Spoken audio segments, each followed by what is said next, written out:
Hello everyone, இன்றைக்கி நம்ம egg plant வச்சு ஒரு டிஷ் பார்ப்போம். இது எல்லார் வீட்லேயுமே இருக்கும். பட் நான் ஃபர்ஸ்ட் டைம் தேனி போயிருந்தப்போ, எங்கள் ஃபேமிலி ஃப்ரெண்ட் வீட்டுக்கு போயிருந்தப்போ அவங்க வீட்டில் இது பழைய சாதத்துக்கு செஞ்சுருந்தாங்க. அதை பார்த்துட்டு தான் நான் இதை கற்றுக்கிட்டேன். ஃபர்ஸ்ட் நீங்கள் 2 பெரிய ஆப்பர்ஜின் எக் பிளான்ட் எடுத்துக்கோங்க, பூண்டு எடுத்துக்கோங்க அண்ட் தக்காளி எடுத்துக்கோங்க. இந்த எக் பிளான்ட்டை கீறிக்கோங்க. கீறிட்டு உள்ளே இந்த பூண்டு அண்ட் பச்சை மிளகா இது இந்த கீர்னதுக்குள்ளே வச்சுருங்க. வச்சுட்டு நம்ம தந்தூரி ரொட்டி செய்வோம்ல, அது மேலே ஆயில் போட்டுட்டு இந்த கத்திரிக்காய் மேலேயுமே ஃபுல் ஆயில் போட்டுக்கோங்க.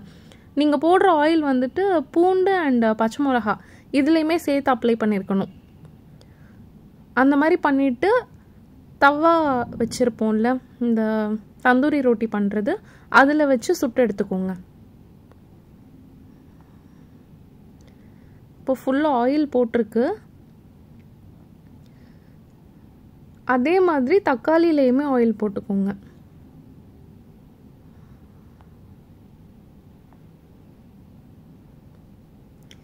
நீங்கள் சுட்டு எடுத்ததுக்கப்புறம் இந்த மாதிரி வரும்.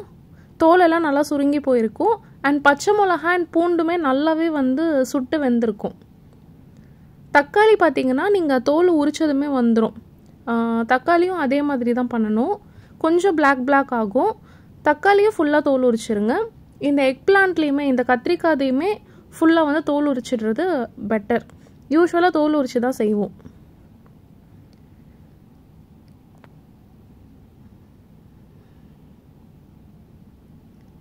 இப்போ தோல் உரிச்சதும் இந்த மாதிரி தான் வரும்.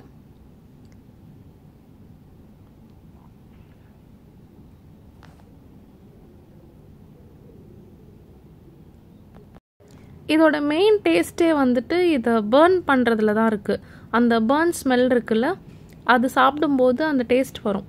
அதுதான் இதோட ஆக்சுவல் டேஸ்ட்டு. அதுதான் இந்த டிஷ்ஷை ரொம்ப நல்லா கொடுக்கும்.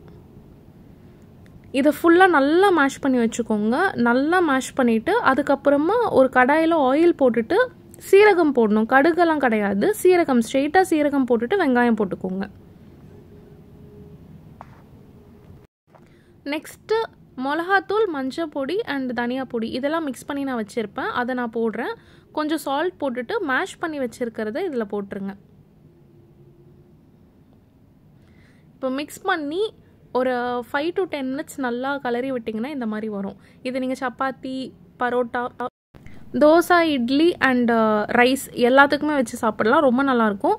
அண்ட் நான் சொன்ன மாதிரி தேனியில் பழைய சாதத்துக்கு வச்சு சாப்பிட்டாங்க. அதுவுமே நல்லா இருந்துச்சு.